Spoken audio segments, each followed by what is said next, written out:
આપણને પરસ્પર પ્રેમ છે, લાગણી છે, ભાવ છે, આમ જ જીવવાનું છે. ખોટ અને ખામી ગોત્યા રાખશું તો બધેમાંથી મળી જશે, પણ એકબીજાના સદગુણો જોઈ એકબીજાને હૂંફ અને હેત આપીને આપણે આગળ વધવાનું છે. આ દિવ્ય અક્ષરધામનો બગીચો છે આ તો ભાઈ.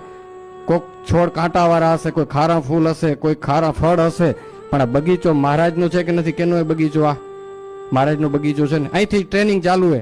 આ કોઈ અહીંયાથી આ મુક્ત સ્થિતિને પામવા માટે આવ્યા. મુક્ત સ્થિતિ વાળા તો કોઈક હશે, અહીંથી તૈયાર થઈને અક્ષરધામમાં જશે. એટલે આપણા જેટલા સમય દર વર્ષે થાય છે, અને આપણે જો ભુજ મંદિરને ભૂલવાનું નથી. મને કીધું એટલે 5 મિનિટ હું નરનાળ દેવની થોડી વાત કરીશ, કારણ કે એના રોટલા ખાઉં રહ્યો 30 વર્ષથી. હા, અને તમે પણ એને લીધે સુખી છો. સાચું ખોટું બોલો? સાચું છે કે નથી? આપણે અહીંથી દેશમાંથી આપણે આશીર્વાદ આપ્યા હશે તો કોઈ ને કોઈ મોટા સંતના તમે આશીર્વાદ લીધા હશે. ઘનશ્યામજીવન સ્વામી હશે, શામજી ભગતના આશીર્વાદ લીધા હશે, ધર્મજીવન સ્વામીના આશીર્વાદ લીધા હશે, ઘનશ્યામ જીવન સ્વામી હશે, હરિસ્વરૂપ સ્વામી હશે, અમારા મોરલી મનોહર સ્વામી હશે, ધર્મકિશોર સ્વામી હશે, માધવપુરી સ્વામી હશે, અમારા હરિપ્રસાદ સ્વામી, અમારા દાદા ગુરુ, એ બધા વડીલ સંતોના કોઈકના આશીર્વાદ, કોઈ સાંગજોગી બાયુના આશીર્વાદ લીધા હશે તો આપણે એને ક્યારે ભૂલવાના નથી. ભલે આપણે અહીંયા વ્યવહાર હોય, મંદિરમાં આપણી સત્તા હોય, સામર્થ્ય હોય, પણ મૂળને કોઈ દી ભૂલવાનું નહીં હો. અને તમે ભૂલ્યા નથી, અમને જરાય ડાઉટ પણ નથી કે તમે ભૂલી ગયા છો, પણ અમે વારે વારે વાતને યાદ એટલે ડેરાવશું કે આ ભુજ મંદિર નરનાળ દેવ કચ્છના ઉદ્ધાર માટે મહારાજે આપણે પધરાવીને આપ્યા છે. સતત એ તરફ તમારા બાળકોને અંગુલી નિર્દેશ કરાવજો. આપણું મૂળ સ્થાન આ છે. ભલે એને વડતાલમાં હેત હોય, ગરડામાં, ગમે તે જુનાગઢમાં ભલે હેત હોય, આપણે ક્યાંય કોઈને ખોટું નથી કરવાનું. મહારાજે પધરાવેલા દેવ છે, પણ નિશાન બાંધીને રાખવાનું કે આપણે મૂળ અહીંથી આવ્યા છીએ. અને હું તો ખાલી કચ્છના હરિભક્તોને નહીં, ગુજરાતના હો તો તમને કહું, તમે લક્ષ્મીનારાયણ દેવનું મૂળ એને ભૂલતા નહીં. તમે કદાચ ગઢપુર બાજુના હો તો તમે ગઢપુર ગોપીનાથજી મહારાજને ભૂલજો નહીં. જુનાગઢ હો તો જુનાગઢ સાઈડથી તમને સત્સંગ મળ્યો તો રાધારમણ દેવને પ્રાણની સાથે રાખજો. એવું નથી કે અમે કચ્છના છીએ તો બધાને કચ્છમાં જોડી દેવા છે. ના, તમે જ્યાંના છો ત્યાં જોડાઈને રહો. તમારા જે મા બાપ છે, તમારા માટે ભગવાન છે, તમને જ્યાંથી પરંપરામાં સત્સંગ મળ્યો એને માટે માથા દેજો. જ્યારે એનો સમય આવે ત્યારે એના માટે સમર્પણ ભાવ પ્રગટ કરજો.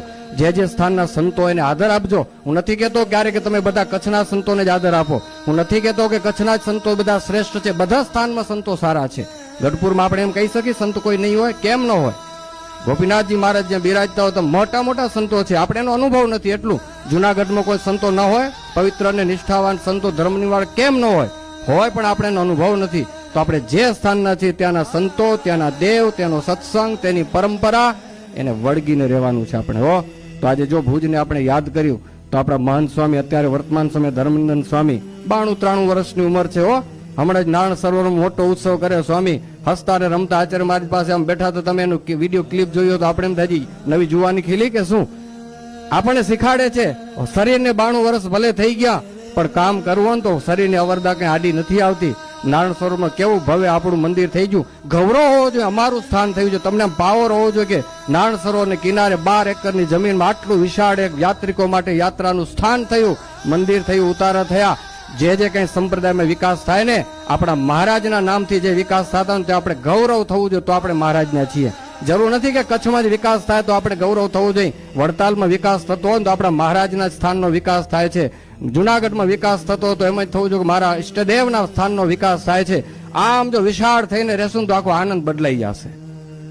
અને આમ જો નેરો માઇન્ડ રાખશું તો આટલામાં જ જરાક આપણું એટલું કેટલું થશે. પણ આખો સંપ્રદાય મારા મહારાજને ભજે તે બધા મારા, મારા ઈષ્ટદેવને ભજે તે મારા, બધા મારા, આવો ભાવ આવશે તો આખો આનંદ બીજો થઈ જશે. તમે અનુભવ કરવો તો કરજો, ફિલિંગ કરજો ક્યારેક. હા, તો જો આપણા ધર્મનંદન સ્વામીને આપણે યાદ કરીએ, ઉપમન સ્વામીને આજે આપણે સ્મૃતિ કરવી જોઈએ. પાર્ષદ વડે જાદુજી ભગત, આ બધા બેઠા મોટા પુરુષો વર્ષોની યાત્રાઓ ખેડી છે. આપણા 8 મંડળના મંડળધારી સંતો આજે આખા સત્સંગને આંચું બેઠા છે. કેટલાક સંતો ઓસ્ટ્રેલિયા વિચરણ કરે, આફ્રિકા જાય, લંડન જાય. 8 મંડળ છે, એક પણ સાધુ બેઠા નથી. રાત દિવસ દોડે છે. હું સાધુ છું એટલે નથી કહેતો, આ સત્સંગ એમને નથી ટક્યો. તમારે હશે અને હોવું જોઈએ. તમે મંદિરના કાર્યકર્તા છો, તમે પણ મહેનત જબરજસ્ત કરો ત્યારે મંદિરો ચાલે છે. અમે કાયમીએ નથી રહેતા. મંદિરના ડેલી રૂટિનના વ્યવહાર તમે સંભાળો છો બધા, અને ઈઝી નથી. અમને ખબર છે કમિટીના જેટલા સભ્યો હોય મંદિરના આવડા વ્યવહાર ચલાવવા નોટ ઈઝી. તમે પણ એક સાધુ છો અમારા માટે. અમે તમારે ક્યારે વખાણ કરી કે ન કરી, 8 મંદિરના કાર્યકર્તા અમારા માટે તમે સાધુ છો. કાયમ મંદિરમાં રહીને તમે મંદિરને સંભાળ રાખો છો. અમે તો વીકના કે 2 વીકના મંદિર માટે સાધુ હશું, પણ મંદિરના કાર્યકર્તાઓ એ મંદિરના કાયમી સંતો છે અમારા માટે. એટલે આ મંદિરના કાર્યકર્તાઓને પણ અમે હૃદયથી વંદન કરીએ છીએ. આપણે સાથે મળીને સત્સંગ ચલાવી રહ્યા છીએ. પૂજ્યપાદ આચાર્ય મહારાજ શ્રીને પણ હું યાદ કરીશ, એના વિના આપણે કાંઈ નથી. એ છે ત્યારે બધું કાર્ય થાય છે. ભલે એનું કાર્ય નહીં દેખાતું, પણ મેન કામ મહારાજે સંતની દીક્ષા દેવીની મૂર્તિની પ્રતિષ્ઠા કરવી એ કરી રહ્યા, ત્યારે આપણે બધા એને આધારે સંપ્રદાયનું ગૌરવ લઈને ફરી રાખ અમે મૂળના છીએ. તો આ બધાને ભૂલવાની, ક્યારે ન ભૂલવા. અને તમારા સ્થાનના માતા પિતા હોય, તમારા દેશના વડીલો એને સંભાળજો. આ તો મને ટાઈમ આપ્યો એટલે 2 મિનિટ મને આ વાત કરવાની ઈચ્છા થઈ. આપણા મૂળને ક્યારે ભૂલવાનું નથી, એના પર નતમસ્તક કરીએ. અને આ સાંખજોગી બહેનોને પણ કેમ ભૂલાય? 450 સાંખજોગી બહેનો કચ્છના આપણા, એના મહંત બા આપણા ભુજમાં બેઠા છે, અને એ આજે 450 બહેનોનું લીડિંગ કરીને આખો આજે કચ્છનો સત્સંગ બાયુનો હતો કે અહીંયાનો હોય કે ત્યાંનો, એને અંબારી બેઠે આપણે કેમ ભૂલાય એને? તો આ બધાને યાદ કરવા. આ તો મને તો ક્યારેક વિચાર આવે, દર સમયે જ્યાં જ્યાં આપણા પાટોત્સવ ઉત્સવ ત્યારે આવા 5-7 મિનિટ આપણા પૂર્વજોને આપણા સ્થાનોને યાદ કરાવવા. અને મારી એક તમને પ્રાર્થના છે, આવતા જનરેશનને બચાવવું હોય ને તો વર્ષમાં એકવાર તમારા વતનમાં બાળકોને જરૂર લઈ જાજો. તમે ગોપીનાથજી મહારાજનો તો એક વખત ગોપીનાથજી મહારાજના દર્શન કરાવજો. તમે જુનાગઢ પ્રાંતના છો તો તમારા બાળકોને વર્ષમાં એકવાર રાધારમણ દેવને ચરણે મસ્તક નમાઈ આવજો. બાળકોને બહુ બચાવવા નહીં પડે, એ તમને દેવો તમારા બાળકોને બચાવી લેશે. કચ્છના છો તો બીજા દેશમાં ફરવા જવાનું, પણ એક સીધી ટિકિટ કચ્છની કાઢવાની, પછી ત્યાંથી વાયા બધી કાઢવાની.